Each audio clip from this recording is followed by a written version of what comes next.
What's happening, fishing friends? Welcome to another episode. Out today with my man Dustin. What's up, Dustin? How we doing? Out doing a little river fishing today. Should be a fun time, and I'm super jealous of his boat. You'll see more of it here. Beautiful purple. Hopefully we can get on some fish today, maybe even some smallmouth, but enough yapping. Let's go fishing. All right, and this is where I found out that the little dongle that connects my microphone to my GoPro was not working. So for the entire day, the entire trip, I didn't have any audio, which was kind of a bummer. But that's okay. I'll just do some narration here and follow along. I was out with Dustin in his boat, so I'll also do some narration for him as well. Now, he had already caught a couple really good smallmouth, one close to 3 pounds on a crankbait. I decided to tie on a lipless and see what I could do. And, of course, in typical Debo fashion, I did find a fish, but it was a dink. And Dustin said, you call that a fish, boy? I said, well, it's an honest day's work. He said, that's the smallest fish ever been landed on my boat. Something like that anyway, if I remember right. But yeah, of course, it was a dink. And my golly, he almost spines me here. Oh, yeah, watch out, Debo. Anyway, yeah, a little lipless action. I didn't get in on any good lipless bites this year, which is kind of, kind of sad because I usually get on a couple of those each year. But still fun. Release this little guy. Hopefully he'll be a 10-pounder the next time I catch him. And again, still on the old crankbait. Dustin's up there whooping my butt. He found a number of them, just cranking rocks. We're cranking this vertical wall on the river, and a lot of fun doing this because I never get to go out in the river. You need a nice boat like this, a larger boat. My little 11-foot John boat, I'm afraid would probably capsize and I'd be lost forever. But he caught another one, doing really good work on the crankbait. And he was talking about some of these places where he was hitting rocks and looking for slack water off the corner of this, and it's almost like he knew what he was talking about because he caught quite a few. Then he actually switched to the tube. Now, I tried to hornswoggle a spot here while he was unhooking that fish on his special tube there, but no such luck. Anyway, we got talking about tubes, and, tubes are a bait that a lot of folks don't really think about anymore, unless you're somebody who fishes the river consistently. River guys and gals never forget about the tube. It's been one that's caught fish forever and ever and ever. Well, needless to say, I got desperate, decided to switch over to the Ned Rig, and I'm glad I did because the Ned Rig, year after year after year, catches fish for me. And this is the EWG Ned Rig. These are the ones I pour in my do-it mold. Love these things. I get snagged way less with them. And the first one I hooked up, I'm like, man, this guy's a little fighter. Lo and behold, look at what it was. It was one of those little brown bass fish, little smallmouth. Again, I love catching these guys. I don't get to go out and target them enough. They're a blast to catch. Beautiful little fish. Coloration on them, beautiful red eyes. But I had a 4-inch Yum Dinger on here. I threw on the back of it, a little bit larger size. Put some chartreuse on the tail of it. And there we go. Pretty little smallmouth, my first one of the day. I was happy to catch him. Always happy to hook up into a few smallmouth when I can. Now, I got ambitious. I'm not going to lie. I got ambitious and said, you know what? I'm going to try throwing a topwater walking bait. Dustin said, man, for whatever reason, we do not catch them on topwater walking baits around here. I don't know if it's the water clarity or, this spot, but he said, we just never catch them. I said, listen, man, you ever seen Debo walk a bit? Look at that. These fish aren't going to be able to resist it. And he said, oh, okay, well, you do what you want. I'm going to swing on some more fish up here with the tube. And I wanted to throw this topwater plug at him and hit him in the head and steal his cool purple boat. But I didn't. I decided against it. He was being nice enough. Caught another fish throwing the tube, which, like I said, is a great alternative to a Ned Rig, a Texas rig, a jig. It's just that different look. He had a Texas rig. I think it was a 4-inch tube. He had Texas rigs, so, just the regular hook on it and then a small weight in front. You can fish them just like that as well. You don't have to use a tube head in them. A lot of guys throw the stupid tube. Gramps talked about that a lot. A lot of guys up north, I feel like, throw it. It's not something that I throw a ton. So it's interesting to see the different, folks who still throw a tube because, well, as Dustin's proving, it does catch them. This is actually on the crankbait. I think he switched back. We kind of cycled through lures, talking about stuff, different things in the area. And again, another solid fish, close to 3. He caught quite a few on the day that were right at that 3-pound mark. This one might have been more. I don't remember. He didn't weigh it. He laughed at me. He said, Debo, said, if it's not over 4 pounds, he said, we don't weigh him in this boat. He said, I'll catch you getting that scale out. I'm going to kick you in the water, boy.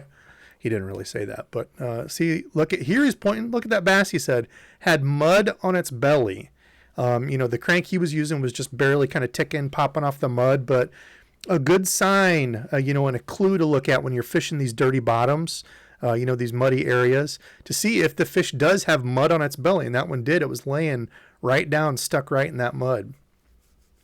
some good trees here, and I thought, man, there's no way I'm not going to throw around this and get some bites. I was actually throwing the Underspin on one of the combos that I was talking about before, and yeah, I didn't catch anything. So ended up circling back. We were going to make a big move and try a different spot. So we circled back to that little wall again. I had a crankbait tied on. This is actually the OG Rapala flat side, OG6. Tied that on, threw it the little corner there, and guess what? Debo found a nice smallmouth. This one I think was like 2.5, something like that. But good sized fish, and the 6-foot diver, the 06, is great from the boat. From the bank, I've had troubles kind of getting it caught just because it goes a little too deep, and they came out with that tiny 4.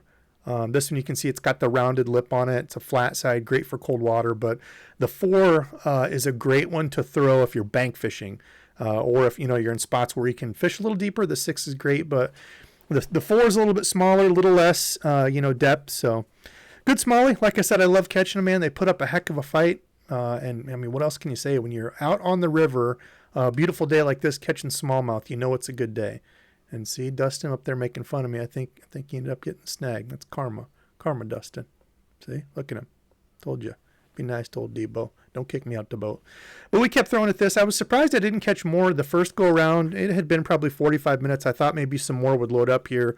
We were just kind of talking back and forth at these spots, and then see Karma ended up getting me, and I shouldn't have been making fun of him because I was snagged, and now he was up there catching the fish, reverse rolls. You got to watch him, man. Karma will get you, but still the crankbait. He, I think, caught the most fish that day. He caught the most fish between the two of us, but I think the most fish caught was on that one crankbait. And it was a balsa crank. I think it was a TK Stanley custom he got from watching him and Hella Bass on a stream. He was talking about it or whatever, but he was showing me some of the stuff that TK does, and he does some absolute beautiful work, beautiful balsa cranks. Again, flipping around in the wood with a tube. I mean, how many people do you know in the area, if you ask generally, unless they're a river guy, fish a tube? I just don't hear it that much. Maybe it is more than I talk to, but when you hear people talking about the best baits and this and that and all the stuff on YouTube you don't see a lot of talk of tubes. It's a river guy thing. Maybe it's a Midwest thing. Hell, I don't know. I'm a stubborn guy with the Ned Rig, and I had the EWG on. I said, I'm going to flip around this wood. You see that wood there, Dustin? You find wood, pitch to wood. You use the EWG like this, and pow, swing on them like that. And we did that. We kind of traveled back and forth between rocks, some of those walls, like, harder surfaces that we thought might be holding the fish versus wood. And those were really the two big things. Most of the grass and stuff, even he had been out, a few weeks before, and most of that had died off and gone away. It got a little bit dirtier in parts. So just kind of interesting to see how much a lake and a river, wherever you're fishing, how much and how quick it can change. So I didn't put the Ned Rig down. I kept fishing it for a while since I was getting bites. Oftentimes I'll catch a fish on something and go, man, you know what? I bet I could catch more on this, or I bet this would work. And it's like, Debo, you got to just keep what's in your hand, keep what's catching fish, be a little bit more patient. So flipping and pitching around wood with the Ned Rig did it for me. And again, the Ned Rig is so versatile. People talk about if you're going to fish a Ned Rig, you have to have hard bottom, right? You need rock, you need this and that. With the EWG Ned Rig like this, and that's true if you've got, an open hook Ned Rig, but you start throwing an EWG Ned Rig like this where you can skin hook it and keep it weedless. Another good one, over 2 pounds. We caught quite a few over 2 pounds. A solid day of catching some decent fish. Not a tournament winning day or anything, but still a lot of fun. See that one I'm showing you there, you can, rig that up nice and straight and then kind of texpose that hook, keep it weedless around, flipping around grass, on the edges of grass, wood like I'm doing, in and around rock. Just does such a good job of doing all that, being able to go back and forth between them instead of having to tie on something else and, use a shaky head for this or something for that, whatever. So I love the Ned Rig. Anybody tries to tell you that you're a crappy fisherman or, oh, he's throwing the sissy stick. Come on, man. If it catches fish, put the ego aside and, go out there and have some fun. And that's what we were doing. Tons of laughs throughout the day, man. Dustin was, I got to thank him. He'll be the subscribed fishing friend for the day. Nice enough to take me out on his gorgeous boat on a beautiful day. Lots of laughs between us. Found another brown fish. They're fun. Feisty little dudes. He was biting my finger and I think he ended up spining me. He said, hey, eye for an eye. You poke me, I poke you. But anyway, Dustin, super nice guy.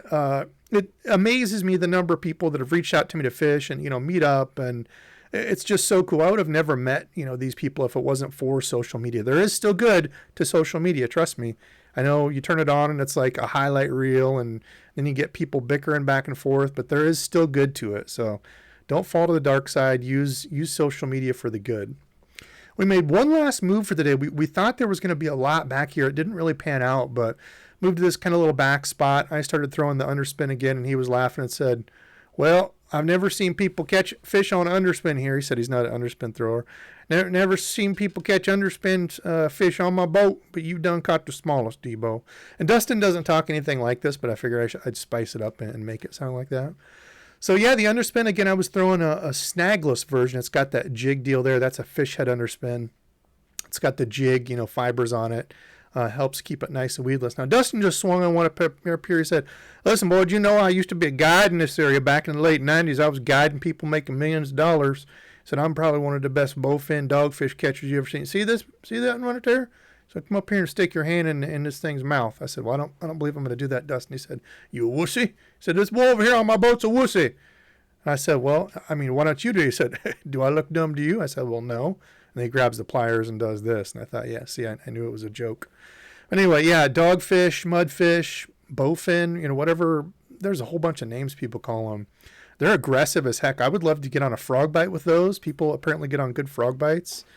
And then Dustin, he said he saw this trick on YouTube, people doing this to get his stuff untangled. By golly, it worked. So I couldn't say much about it. If that's what you can do, bro, you can go after it. I ended up picking up the underspin for one more time throughout the day. Like I said, I was testing this. This is that Abu Garcia, the Pro Series rod I was telling you all about. It's the chatterbait rod. And look at the bend in this rod. Really good bend to it. It's the Hank Cherry Pro Series rod or something like that. The rod feels awesome. I wish I could have got more fish on it that day. Super comfortable in hand. And then the Revo, or not the Revo, it's the Xenon X, which is one of the new lines of reels they came out with. A little bit expensive. I got it on the 50% off sale. But gosh, the reel casts flipping amazing. You can just barely cast it and zing stuff out there. So I'll be doing a review on both of those coming up here. But another good one, another 2.5 pounder for me on the day on a little underspin there. So like I said, we caught a few. And see how it just came out there? It just barely fell out. I was using maybe a little bit too hard of a hook set on it and ripped a little bit of a hole in it. But yeah, super nice combo. And again, super nice of Dustin to take me out on the boat. I appreciate the heck out of him. It was a blast being out on the water.